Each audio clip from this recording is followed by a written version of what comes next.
Hello, friends, and welcome back to the show. Today's episode might make you hungry, so for that, I apologize, or you're welcome, I guess, however you want to look at that. Anyway, I digress. I am joined today by 75-time barbecue champion. It's Heath Riles, CEO and founder of Heath Riles BBQ, an award-winning rubs and sauces brand that is taking over the barbecue industry. In this episode, Heath and I talk all about growing an omni-channel CPG business. We discuss how Heath Riles has leveraged content and social to create a community, but also generate e-commerce sales and how it's really helped him to take the business to new heights. We discussed going from mom and pop stores to your big box retailers, how Heath Riles has gotten into stores like Lowe's, Walmart, Kroger's, etc. We discussed collaborative commerce and how they're partnering with other brands to sell more together. And we also talk a heck of a lot about just entrepreneurship, the lessons he's learned along the way, and some great messages, I think, for you to take away. All of this and more will be covered in today's conversation. And lastly, as always, I'd like to thank this show's sponsor, Caro, the #1 collaborative commerce platform for DTC's best brands. And with that, I present to you Heath Riles of Heath Riles BBQ. Heath Riles, welcome to the show. How are you? I'm good. And yourself? I'm doing well. It's great to connect with you. I feel like I'm getting to meet a celebrity here on the screen. You know, I've seen you across social media and other platforms, so it's great to chat with you. But I'm really excited to learn more about your story today and share with listeners kind of what you've been up to. Well, we started off primarily as just a competition-style barbecue team, honestly. And it was just something as a hobby that we had fun with. And I started cooking when I was 18 years old. And, you know, at that time, you really don't know what you want to get into in life or settle down into. And as the years progressed, barbecue just kept introducing me different levels of, I guess you could say, income, whether it would be catering or whether it would be contest results or business partnerships with certain, you know, sponsors and things like that. And as it went on, it finally come to the decision. I went through several team names and everything else. And I'm friends with, you know, over the years, I've become going to conferences with Sweet Baby Ray, Famous Dave. And those are two icons in the barbecue world, I guess you would say. But not only in the barbecue world in that own right, they also sell a lot of products. And so I met Famous Dave back in 2007 at a national barbecue conference. And he had a really enlightening story. You know, they had sold their company, and I don't quite remember all the numbers on everything back then, but let's just say it was 70, 80 million, something like that. And now, you know, Tones that has it, that's $1 billion brand. And it's kind of amazing to see that type of things, you know, come out of a bottle of barbecue sauce. Sure. And so, you know, you take that, and I started selling my own dry rub. People started asking me for it at these contests when we were winning. So we started ordering it in bulk, like 25-pound boxes, and just rebagging it up ourselves and selling it. And then it got to where we were ordering shaker bottles, and it just kept growing and growing and growing. And then finally it was like, you need to be on Amazon, you need to start a website, and it just kept barrel rolling from there. And I had the opportunity. I'm not going to say I was forced into this, but I was in the corporate world, and they kept cutting my pay. I would build up, you know, so much territory. We were on sales commissions, and I was making so much money that they said I, you know, couldn't make that much commission. So I was the only one they cut the commission on. And so it flew all over me the day that it happened for the third time. And so I quit on a whim. And I said, I'm going to make this barbecue stuff work. And so I went and I put $28,000 on an American Express credit card and said, I'll either pay $500 a month or I'm going to be good. 3 months later, I was cash flow positive, and it's been that way ever since. Me and my wife are 100% owners of the company. I have about between 10 and 12 people who work for me all the time. You know, a couple are remotely, and then the rest of them are in office. We have an office, but it's definitely a full-time gig. Definitely a full-time gig. That's quite the amazing story to hear you talk about that. It's like the classic American entrepreneurship story of just kind of putting your passion into it and, you know, risking, you know, just like you said, you know, you're either going to pay $500 a month on that card or it's going to work out. You kind of present yourself with that kind of do or die sort of scenario. And if you're passionate about it like you are with what you do, with barbecue, I think it creates, we've had past entrepreneurs talk about this in their journey of the kind of pivotal moment of like, do I want to keep on this path of corporate America or wherever you're at, or do I want to kind of do something I feel passionate about? I want to back up a little bit too, because as you were talking about that, you talked about, you started at 18 years old. Was barbecue like more of a hobby or an outlet for you? How did you kind of stumble into even sort of like the evolution of that? I'm sure we could talk for ages about that, but what transpired there over the the years leading up to Heath Riles and the company being born? So when I was coming up, 13, 14, 15, every kid works at the grocery store, right? And so I Me as well. happened to Yeah. work in the meat department at the grocery store instead of bagging groceries. So I learned how to cut meat and just learned customer service and all that type of stuff, right? Well, my dad was on the fire department, as a volunteer, and he was, like a first responder. He volunteered to help to do that kind of thing. He was an elected coroner, actually, is what he was. He was a Hmm. constable at one time, and so he dabbled in politics, but they done Boston Butt fundraisers for the fire department. They done half chicken, like cookings, and done beans and slaw. And I always thought that was the neatest thing. Well, my best friend in high school, his uncle had a barbecue team, and he competed and traveled. Well, when we were our senior year of high school, Uncle Don got a divorce, and Uncle Don was single, so Uncle Don was great to hang out with for us 17-year-old boys. He let us drink Sure. beer and go with him on the road. And we thought it was a really cool thing. Well, we got out of school, and he was going out of town, and there was a local barbecue contest in town, and he said, "You guys can use my pit and my stuff." So we did, and we had a really good time, if you know what I mean. And Oh, sure, that sure. just kind of barrel rolled into us doing it ourselves. And so that team kind of fell apart, by the time we were 20. I was the only one still doing it. And so I only done 2 or 3 a year. And then I got a divorce and moved about 45 minutes away from home. And so there's a lot more different contests and bigger community here. And that's close to Memphis in May. And so I Hmm. joined up with some other divorced guys, and we started a team and started rolling. And it just kind of evolved from there, and kept going That's to a where we're at today. And it's a crazy story to be based off of barbecue, but I really buckled down and started really working social media and going out and winning contests. And I got pretty decent at it. We've won probably over $500,000 cooking, or right at it. I didn't wow. keep up with it total, but there were some events that I'd walk out with $20,000 and $30,000 some weekends, getting Wow. lucky.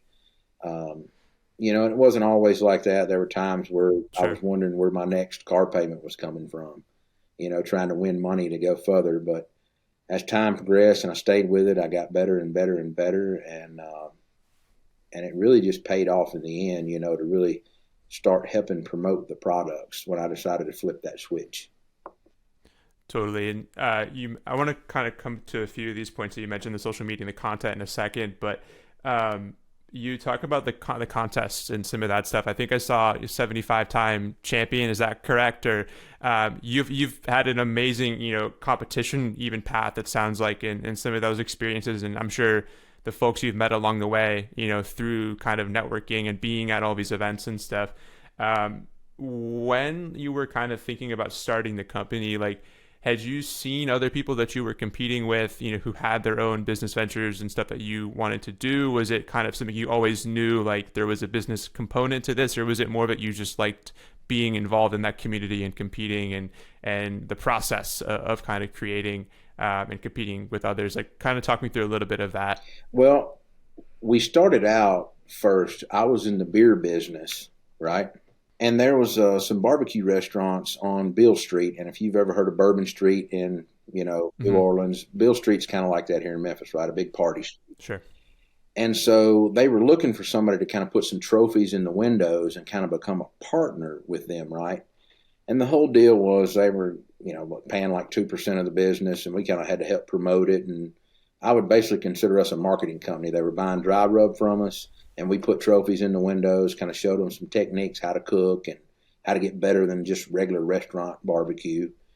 And so that kind of started that. And then when that contract ended, I've done some other, I've always sold rub to like restaurants and stuff after we got going.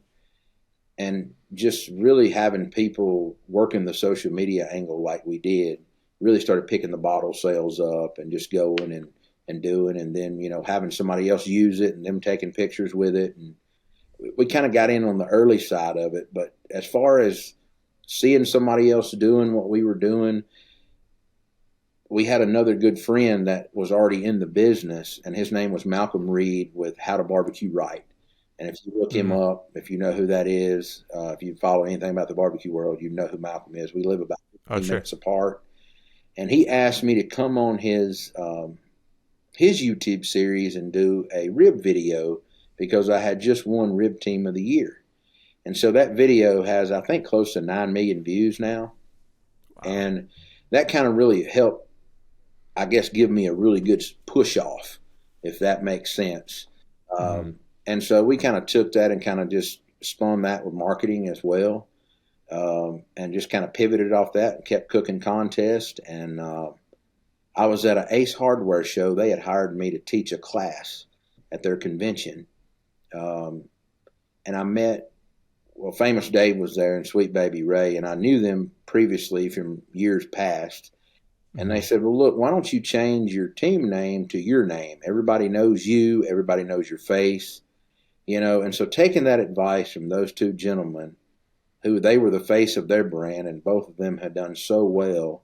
And that's kind of a hard thing to put your name on that bottle instead of something else, right?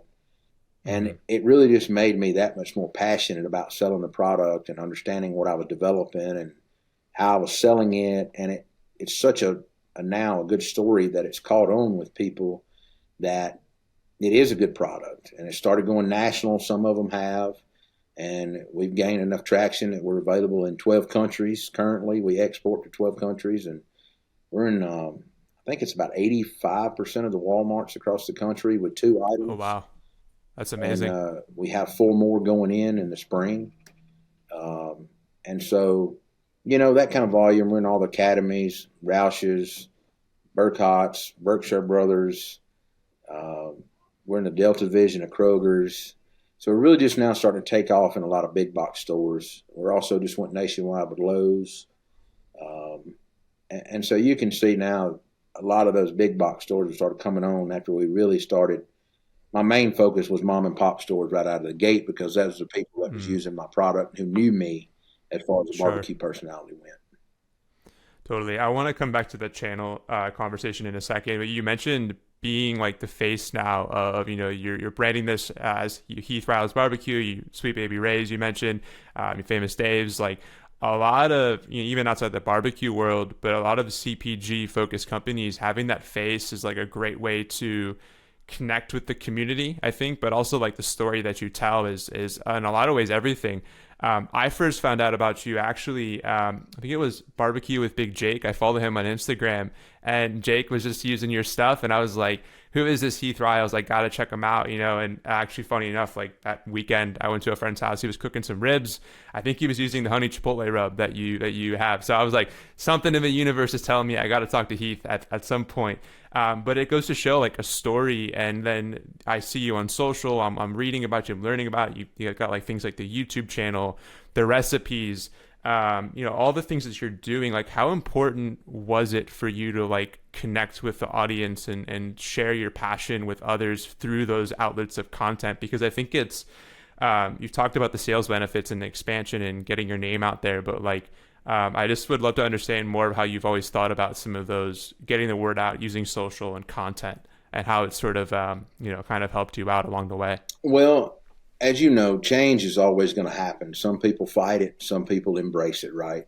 And I used to fight change, but looking at social media and looking at TV is a great example. Back in the day, big old satellite dishes in your yard, they had to come put in, right? And now you can stream it through the internet. And so if you look at the same approach at your brand, you really need to build that brand for your audience. And so you're always going to have fans out there in big box and mom and pops and all that in certain regions and certain areas, right? now social media has allowed us to really get out to the world, put it out there. And so when you do that, I think you build something on a massive scale. And when that brand says your name on it, you can become that personality and that brand on camera and that lifestyle brand. And I think now social media, you've seen all these TV shows really take off about, just everything trying to be so real, right? And I think people are wanting to engage with real products and people with real stories more. And I think if you've got a story to tell and it's the way that you do something, and let's face it, that can cause a lot of controversy either way on both sides of the fence. And I say that because I've done a cheesesteak video, and I cleanly state in the cheesesteak video, this is a cheesesteak my way, just something I'm doing. And of course, Philadelphia people jump on that. I have a lot of people that say, hey, you nailed it. Some people say, totally disgusting. And, it just starts an argument. And it goes to show you we have so much diversity, that you just have to get out there to those people and let them decide whether they like it for themselves or not. And at the end of the day, once you keep putting it out there and keep cycling it in that, metaverse or whatever you want to call it, social verse, the more that it pops up and becomes more recognizable, I think people pick it up and it becomes that lifestyle brand. Sure. And you look at companies like Traeger, Yeti, Famous Dave's, Sweet Baby Ray's, that's been around for many years and took these brands from zero to $1 billion or high up, and it's amazing. Like Yeti, taking a cooler that nobody else was doing. Everybody was selling $30 coolers and decides to start selling a $400 cooler. I'm not saying I would do that with barbecue rub tomorrow, but nothing is impossible in today's world. You just need to get out there and get in front of people. Totally. I mean, that's what it's all about. It is 100%. And I think the authenticity that you mentioned, but also like still being able to take things with a grain of salt. You mentioned you put out this Philly cheesesteak recipe and suddenly you've got polarizing opinions. That's the power of social media in a lot of ways, is it's brings together people in a much more instantaneous way. But I think the consistency that you've had as I dove deeper into the content that you've been putting out, the recipes, all this stuff, it's you're building trust and credibility with your audience too, in a way that no paid ad is going to do that. No, just instant quick fix. This thing takes sweat equity to build. And I always talk about this, you got to be invested in the long haul to really be, I think, a successful entrepreneur. There is obviously the one-off get rich quick schemes, but to build something great takes consistency. And I even think about you're mentioning the competitions and the community that you started with that, but social media is another way to bring all those things together, and suddenly you're curating this community. And I think if you put out great things in the world has a way of finding those things if you just stay consistent to that. And it seems like you've really benefited from a lot of these opportunities through the content and social media avenues for sure. Well, I mean, everybody says content's king, but not everybody knows how to barbecue a set of ribs, or not everybody knows how to cook a steak or a proper burger or a different recipe, or may not have thought of adding something to a recipe that they've seen before. So it always gives somebody a different light. And there are so many good recipes that come available every day between TikTok, Instagram, Facebook. I mean, I scroll through in the evening time and it's wow, that's a great recipe. How can I put a twist on that myself? Sure. And I'm bad about seeing something and watching it once and not ever looking at it again and then coming up with my own thing in my own head to do. And then I have to go to trying to figure out ingredients and measurement and all that to make it right. But I try not to overcomplicate any of my cooks either, because I feel like people in today's society are always in a rush, right? Nobody wants to really slow down unless it's maybe one or maybe 2 or 3 times a year to really do a big spread. Most of the time people are trying to, they got kids, they got school, they got work, they've been to the gym, they're tired, whatever it is, they just want something quick and easy. So that's why I try to keep everything quick and easy, simple. I'm not trying to do anything hard for anybody, not even for myself. I mean, just keep it simple. Totally. No, totally. I think you got to kind of think about some of those things too, in the day-to-day life and how that it works within someone's busy schedule as well, and meeting them on their own kind of terms as well. I wanted to ask you, before we move on from this and talk about sales channels, was there a particular moment or event like during this journey of starting Heath Riles that you point to that it's like this was when everything sort of clicked, or this was like I knew like this was, we've got something here. I'd love to just kind of like hear if there's anything that you could point to specifically during this sort of journey. I think when I really realized, I looked at my wife and told her, asked her, did she want to quit her job as being a nurse that she had went to school for, that it was time that I couldn't handle it anymore by myself.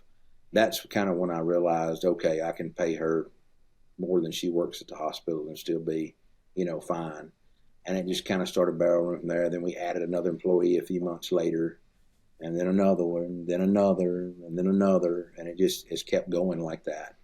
And I think if you build on your team, and I think every entrepreneur starts out by themselves, having to outsource all these things that they do, right? Mm-hmm. You can't be in every place or do every bit of the paperwork totally by yourself. You've got to have these third-party companies to help you. But as you grow and you want to invest money back in your business, we start hiring those positions in-house where we can have more control over them, get more working hours for the month, all that. And so I think that's a lot of entrepreneurs try to stick with that third party, but I like being able to put my hands on it and know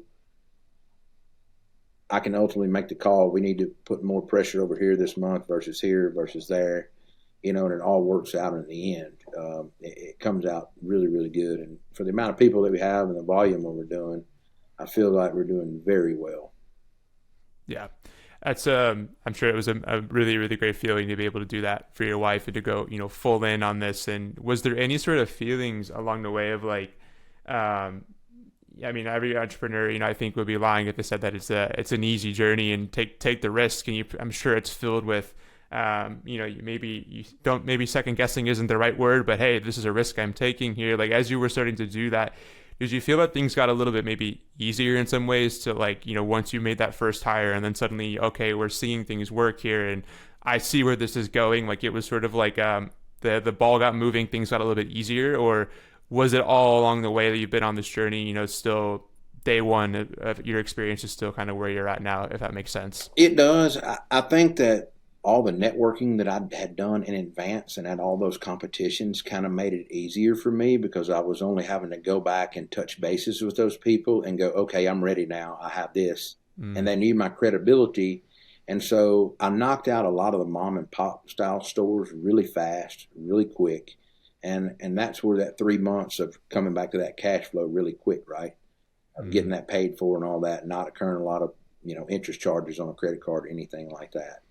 And as soon as that happens and I nailed my first big box store, which I guess you could say Kroger's was my first one because I hooked up with a local distributor here and he delivers about 65 of them locally and some like other mom and pop style grocery stores. Once we got in those, that was a good foothold there.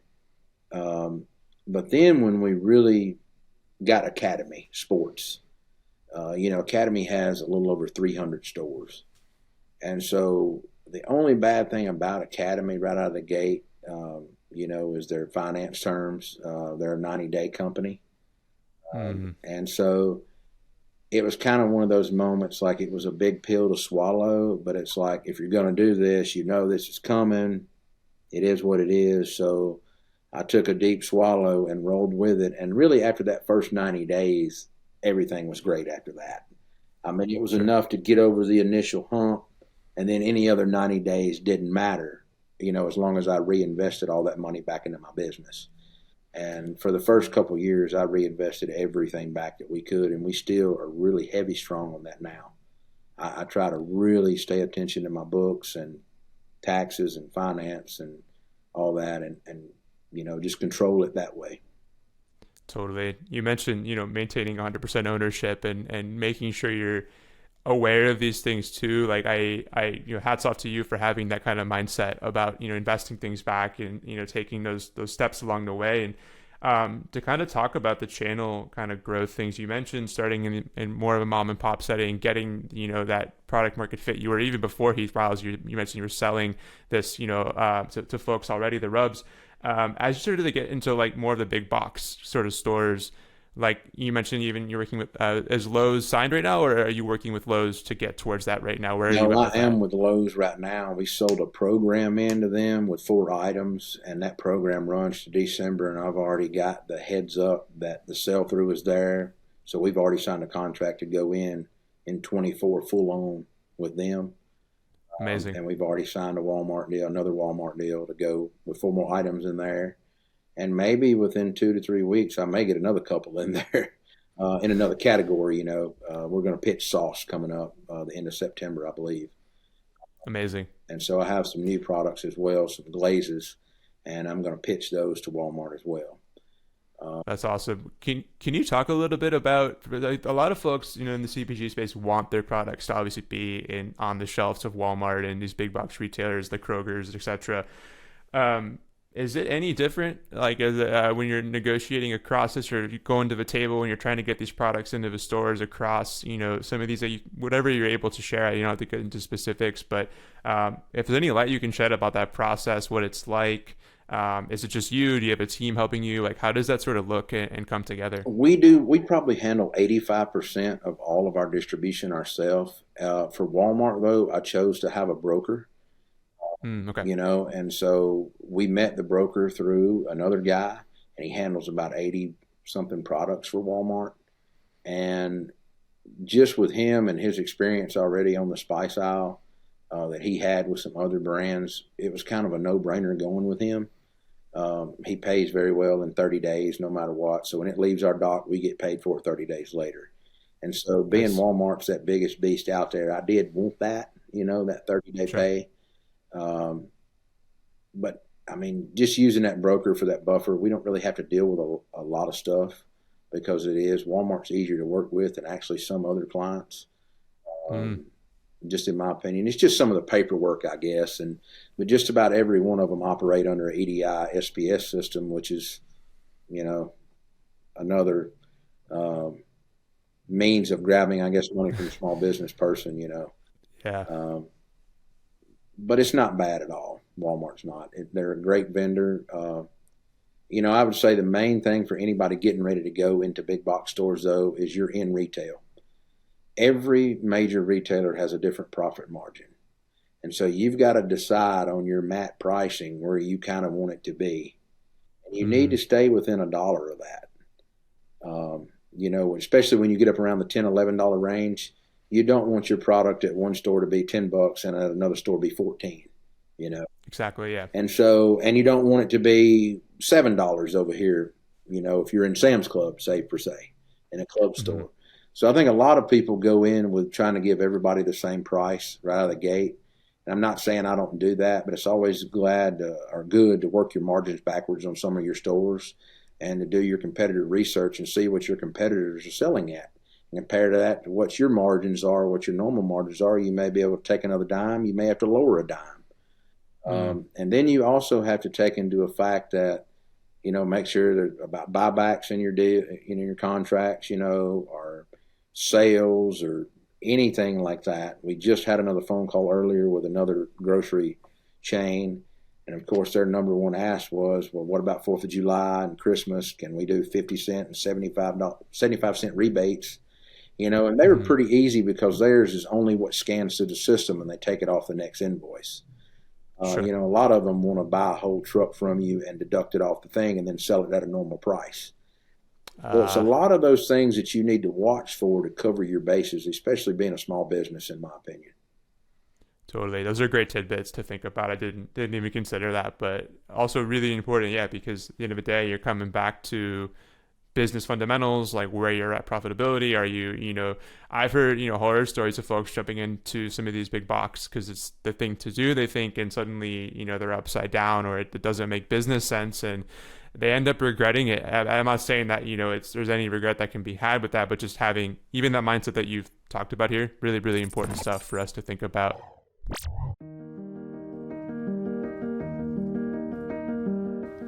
Welcome to Caro, where the world's top brands and creators come together to sell each other's products through cross-store selling.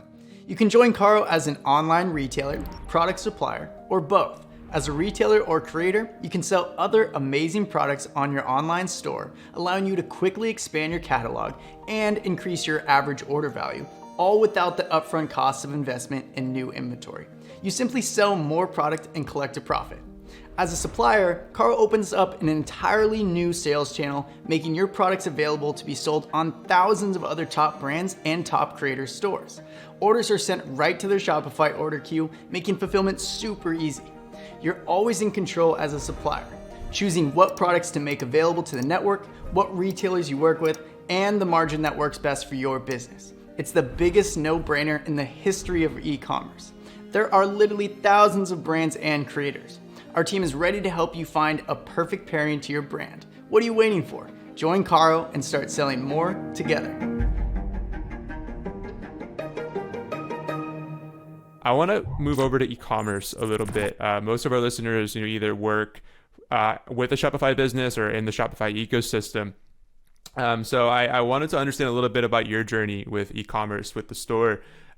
So you've talked a little bit about retail and some of that stuff, but like on the e-commerce side of things, like when did that get started? And is there a team working on it with you? Like, was that something that was, how did that sort of come about, and where are you kind of at, and how do you see the e-commerce business really benefiting the whole sort of sales motion for Heath Riles? Well, when we first started, of course, we developed a website, and that website started off being our number one source of sales until we started really getting wholesale built up, right? Mm-hmm. And now our e-commerce side is about 40% of the business, 45%. It kind of depends on the month. And then wholesale is going to be, 55 to 60%. And as many big boxes coming on, you can see why that's kind of overtaken that now. Sure. And so we use a Shopify platform. We go through, run everything through there. Everything's great. We use a 3PL shipper in Oklahoma City. And at the time, and currently right now, it's cheaper for me to have my product made in Mississippi, shipped to Oklahoma to go back out than it is to keep it here in the Memphis area. Just because the business is here, I guess. Their rates are a lot higher and all that. And we have really good shipping rates secured in Oklahoma City for some reason. And so we ship everything there and it goes out from there. But other than that, e-commerce is really good. It's just a different beast, especially with your email marketing. You need to capture as many emails as you can. Of course. We try to automate that. And what's really unique, I think, to push our end of the business for us, I created, me and one of our guys here kind of created this whole video matrix. After we create a long form video, what all happens to that video? And then it's broken down into short form. So let's figure out what all we can do long form, what all we can do short form. And we take that and we run it as many ways as we can. And by the time one video is said and done, I believe it's 26 ways it goes out. Wow. And so when you can surface that kind of content, it really helps drive the engagement on your website for those conversions. We have a really good conversion rate for our website. It says it's above industry standard. And so, we really just watch our margins really, really close is what it's all about. And we're just now trying to get into some of the corporate selling and things like that with gift boxes and things like that. That's another task I want to reach on. Our goal to set myself. And with e-commerce, we had this and we had wholesale. Well, then I said, we need Amazon as well. And so then we rolled into that. And so we do FBM and FBA. We send in FBA products, but all of our bundles and things like that, we only send like the top, I think, 3 bundles maybe into Amazon, and everything else we ship out of our warehouse for Amazon. Got it. Yeah, that's it's great to hear you kind of talk just some of the stuff you've mentioned, even on the content side. We were talking about that earlier, but the way in which the one-to-many play of you've got this great content, how do we get it out?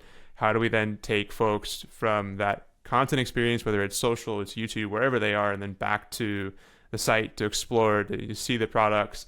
I think it's an awesome strategy. Like I don't think enough CPG brands or even just anyone building a consumable product is thinking about this. Like content is really the best way, at least, to get eyeballs back to your e-commerce store, whether they take action there, they see it, maybe they go to Walmart, wherever it is. I think there's so much that benefits from that. one of the things on the e-commerce side that really interested me, I work for a company called Caro. We do brand partnerships, basically bringing e-commerce brands together to sell each other's products cross-store without holding any of that inventory, without having to create, I got to buy 50,000 of these products. It's just literally like, I'm going to add your products to my store and see if it sells. So it's a really great way, I think, for brands to think about this. And I noticed on the Heath Riles site, I believe you offer a similar kind of strategy with some of the products. You have brands like Bear & Burton, Killer Hogs, Swine Life. And it seems like you're kind of curating products additional to the Heath Riles offerings that are just complementary to what they're already doing. I'm curious if you could just speak to like some of those brand partnerships and what kind of like what brought those about. How do you think about having those products on the site? Like, could you just kind of talk to that a little bit? Yeah, I'm a firm believer that, there's a such thing as competition, but there's also such thing as people are not loyal to your brand. Most people are not. And I'm not meaning that in a bad sense, but people want to try different stuff all the time, and they want to try different combinations of flavors, especially in the spice game we're in. And so they might like one of my rubs, and they might like one of Malcolm's rubs, and they might mix them together. And that's the same way with the Bear & Burton Worcestershire sauce. You may marinate something in it and then use a seasoning of mine. And so we tried to start bringing on, and I'm not done. We've actually got Meat Church coming up, Tuffy Stone's products about to be on the website. And so we're just really looking at our friends, who we really run with in the market, who, Sure. A lot of these guys that I have on the website, we're on the phone with at least once, twice a week, or text messages, and we're hitting buyers together, or we're at shows together. Whatever we can do, coordinating loads together out of a factory, we're doing stuff to help each other. Sure. Because if we're not working together, why would we want to be advertising against one another? Spending all of our money, advertising against our buddy over here when it makes no sense.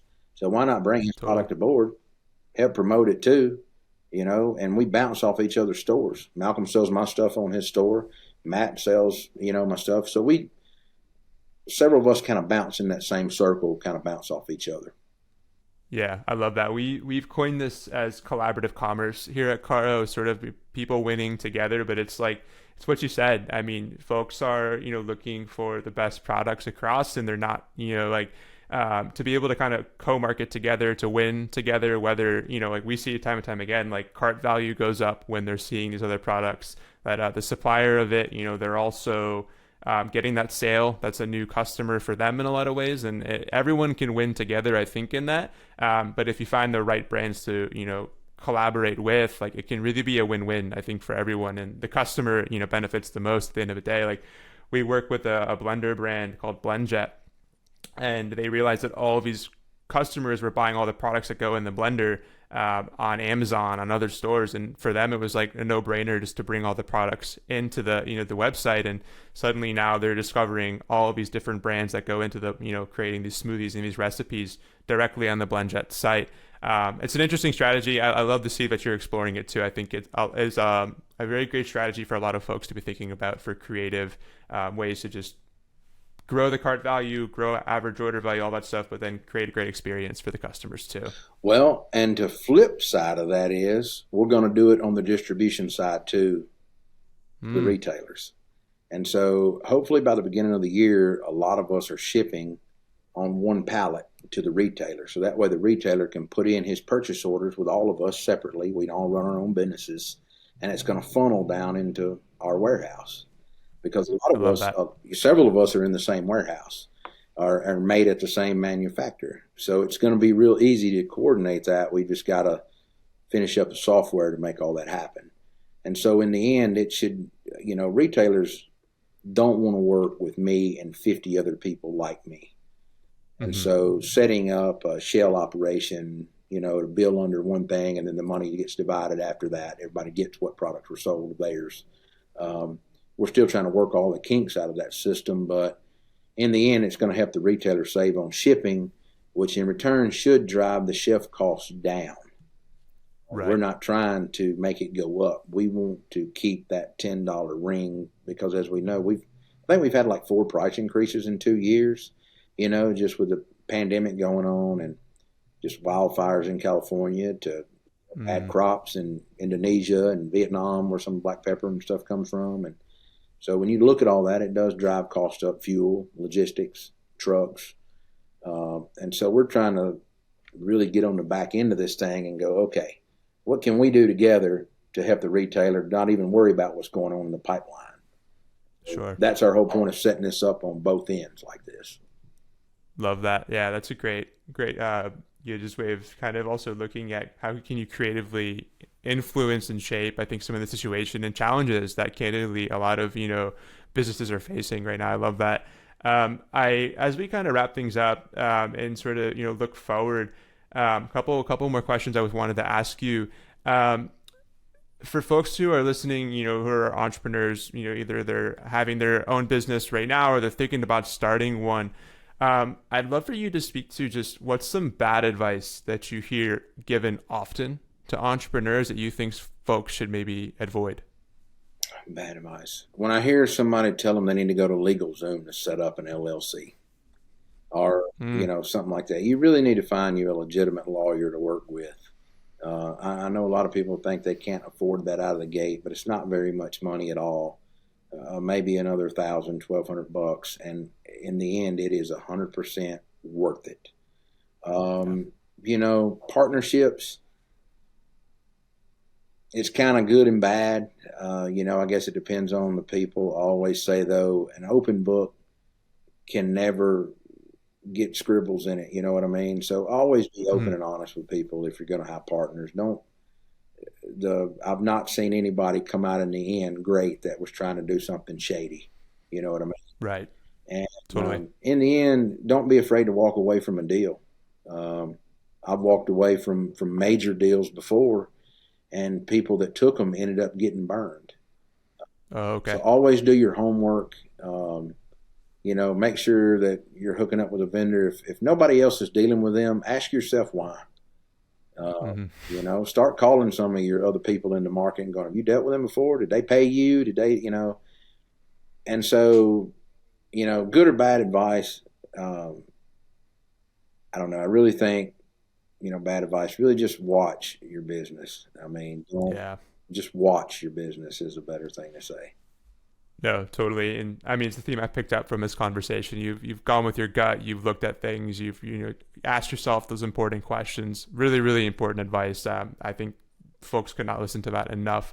Couple more fun ones I just want to ask you. If you could have one gigantic billboard anywhere with anything on it, metaphorically speaking, to get a message out to everyone in the world, what would it be and why? Wow. What would it be and why? I don't know where it would be. I would probably have to pick some of the busiest place, but I would say it really wouldn't have much to do with business. Just it don't cost a thing to be nice. Be nice. I love that. Simple. Simple. You see so many people. I'm a waver, okay? And so when I go down the road, and I meet somebody, I throw my hand up on the wheel or whatever. Start counting the amount of people that wave back at you versus just look at you. And that's the problem in society. I don't want to get off on that rant, but people just need to be nice. Yeah. I mean, just simple. Things would be a lot more better if everybody just play nice. I totally agree. I grew up in a small town in Wisconsin, and folks just kind of treat people that way, and it makes a big difference when you're nice. You don't know what's going on in someone's day, and the simple hand wave, a hello, anything goes a long way. I think that's very noble, very great advice. That's right. Two more questions I gotta ask. You are a barbecue legend. We are talking about barbecue. I gotta get your take. What city's style of barbecue is the best, and is there a fair assessment to say that one city has the best barbecue? What is Heath's take on this? I am a Memphis style person. I love that, but I really don't think there's one true champion. I really don't, because at the end of the day, Memphis barbecue is so unique. You hear a lot of people talk about dry ribs. There's not but one place you get dry ribs, and that's the Rendezvous. Everybody else is pretty much wet ribs and all that. You can get them dry or muddy. But Kansas City has great barbecue. But if I had to go kind of ranking, North Carolina has a good barbecue, but those two would not be they'd be at the bottom of the list. It would definitely be between Memphis and Texas, in my opinion. Texas barbecue is authentic as it comes. I think the salt and pepper taste, I don't know, it's nothing like it. But you're guaranteed to have heartburn from the hard smoked wood. At least I am. But I love it. Sure. But I am a purist when it comes to Memphis style barbecue. Nothing wrong with any of them, but I think I'm a Memphis style barbecue person. Yeah, I think that's very well said. You, it's tough to pick one, but I think your ranking, I would agree with. I'm nowhere near the barbecue aficionado that you are, but I definitely know I know it tastes good, and I think that when I've had each of those, I've kind of ranked them in that order as well. I love them all. I mean, each one is so unique, and you find so many places that are really not. There's really four main types of barbecues, what they say, but there's so many other types. Like Tennessee style barbecue, Western Tennessee style barbecue is different in the Carolinas, and Missouri barbecue. I mean, it's so many now, especially now that we've gotten going in the competition world and YouTube and social media. There's been so many different styles of pop-ups, and who was telling me about Japanese barbecue the other day, and I have a friend, Billy Durney, that owns a place up in New York. What's the name of that place? Can't even think of the name of his place now, but he does all these different types of Asian style ribs and everything. Mm-hmm. He is traditional, but I think it's so much now broad, flavorful food out there, especially in the barbecue world and everything and beyond. It's hard to say there's bad food out there. I mean, of course, especially when you find a cook that can execute it to proper doneness is really just all it needs. Totally. And I think, as social media has taken off, the ideas have cross-pollinated so much, and there's so much fusion happening now. My wife's Brazilian. We go to Brazil a lot, and barbecue down there, Brazilian barbecue is totally different than I know than American style barbecue, but they take a lot of influence from what we're doing here in the States. And it's interesting to see what's evolved there. Very different style of barbecue for sure. Not really sauce kind of heavy, but more sort of just flavored and the grilling and stuff like that. But interesting to see this sort of ecosystem kind of evolving with the advent of social and everyone sharing ideas and recipes. Mm-hmm. It does. So do they do a lot of the Brazilian picanhas and stuff like that, roasted? Oh, yeah. Yeah. Steak? I can't. Totally. Picanha, all that, the best, one of my favorite experiences is to just go to a local Brazilian barbecue. Everyone's just around the barbecue. They eat all day. It starts at 11 a.m., ends at 12 p.m. or 12 a.m. the next night. There's just beer all day. It's a party for sure. I bet that is. That sounds fun. Absolutely. Well, if you're ever in the neighborhood or if I'm ever around, we'll have to get a Brazilian barbecue going. Last question I got to ask you, Heath. What's the weirdest thing you've ever barbecued? I'm going to say snake. How's that taste? I like chicken. Oh, yeah? I mean, I say that. Maybe shark. Okay. We were given some variation of shark in Florida one time at a deal. But to me, it just wasn't that good. No. That's just me. But I've had a lot of different stuff. But, yeah, now I have had barbecued coon. Like that. Okay. A coon, right. That's very unique. Very unique. I imagine. Snake, shark, raccoon. I tasted none of those, but I definitely want to taste some of that at some point. And I'm try to be an adventurous eater, but we haven't gotten hold of that if you're in San Diego. So maybe I got to get out that way. And get out. I don't get that very much. I never see it anymore unless it's a wild game, something going on, and you see it every once in a while. But yeah, I had dove over the weekend, because we dove hunted. But we, harvest animals and stuff. I hunt and fish and all that. So I do all that type of stuff too. Totally. Yeah. It's awesome to just kind of have, that adventurous kind of take on, eating, exploring things, trying new things, but also, there's that whole other side of barbecue that we've got the conventional stuff, but then there's also the other kind of, side of meats and all that as well. I could talk to you about barbecue forever. I'm getting hungry myself. It's lunchtime. I'm going to let you go. But Heath, I really appreciate your time today, getting to share your story with our audience, but also just so much I've learned from you. So I really appreciate your story and the message that you brought here. I know folks listening took away a lot of this, I'm sure. So I appreciate it. Wishing you all the best, my friend, as you continue to grow the business. I'm wishing you the best for the rest of 2023 and 2024 as well. And I'm sure we'll talk again real soon. Well, thank you, Blake, and thank you for having me on. And I appreciate it. You need something, just give me a shout. Of course. Thanks, Heath. Thank you. Thanks so much for watching today's episode. I hope you got 2% better for watching. And if you haven't already, consider giving this video a thumbs up and subscribing to the channel so you never miss another episode. We have a variety of e-com topics to talk about this season that's going to get you 2% better each week across a variety of topics. Also, if you want exclusive content not covered in these episodes that's super tactical, head over to getcaro.com/podcast. You'll find full episode recaps, transcripts, and so much more content that we don't have time to cover in these episodes. Lastly, if you want to continue on the journey right now, I encourage you to do so. I will link to another episode right here. You can take advantage of that. Click just right there, and that'll take you to that episode. And with that, I'll see you next week on 2% the podcast.